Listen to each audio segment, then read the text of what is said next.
Welcome to an exile. Haiti Hobbs is moving her mouth, and that can only mean one thing. I don't know that we're going to find a qualified candidate that's going to meet whatever weird requirements Weird requirements. Once again, she's calling normalcy weird.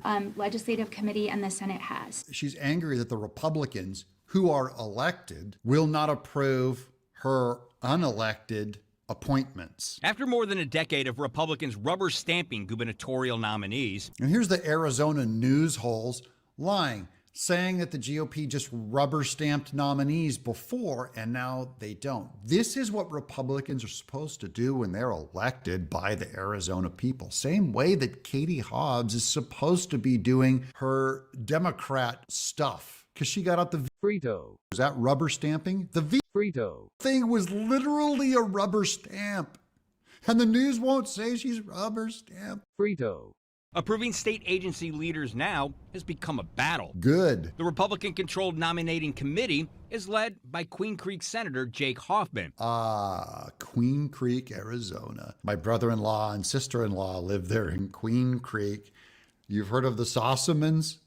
Those are my people. So it's good to see Jake Hoffman giving the Democrats a little something to think about. From the far-right Freedom Caucus. Oh, far-right Freedom Caucus. No, just the Freedom Caucus. Okay, would you say Katie Hobbs was funded by the far left Soros or far left Sam Bankman-Fried? These are not far right because I know what you mean by it. And Arizona media is lying. A strident opponent of the Democratic governor and her agenda. Correct, that's their job. What was clear from this process is that this committee, the Senate, would rather play politics. Play politics means normal discussion, normal disagreement. Was it playing politics when Katie Hobbs FRETO. all of their spending budgets? Anytime someone disagrees with you, you call it playing politics. Be an adult. Grow up, baby. With these nominations and with this process than they are in making sure that the most qualified people are there to run these agencies. We want you to call our diversity hires qualified, man. We're going to be going into these just prepared to respond to the noise, quite frankly, which is what it is. I'm sorry, I didn't hear that response because you were just barking out a bunch of drivel noise. Richie Rich wants his haircut back.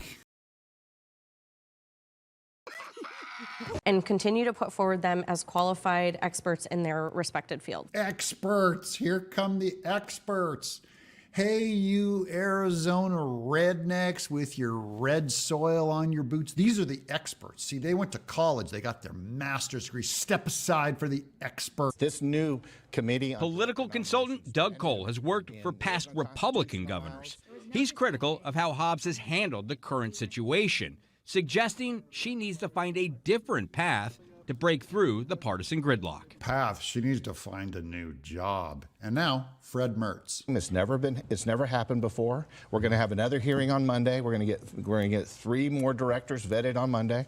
But I see that they're going to target a few appointments, and this is going to continue. This is good. We want the GOP to give them hell or give them heaven. And we will be there on Monday when the... Oh yeah, we'll be there too. Doug in Exile, news organization. Right along with Poindexter here. Governor's picks to run the Departments of Transportation. I believe the Department of Transportation is where they try and get Kamala's electric school buses in. Administration and Environmental Services. Oh yeah, Environmental Services. That won't have any politics involved. So the question is, who will have the guts to hold their position and fight it out? Will Katie Hobbs win with her veto? FRETO. If they could get enough bipartisan votes, they could override it. But I say shut it all down. I think the national government too. Shut it all down. The country's in a better position when the government isn't funded.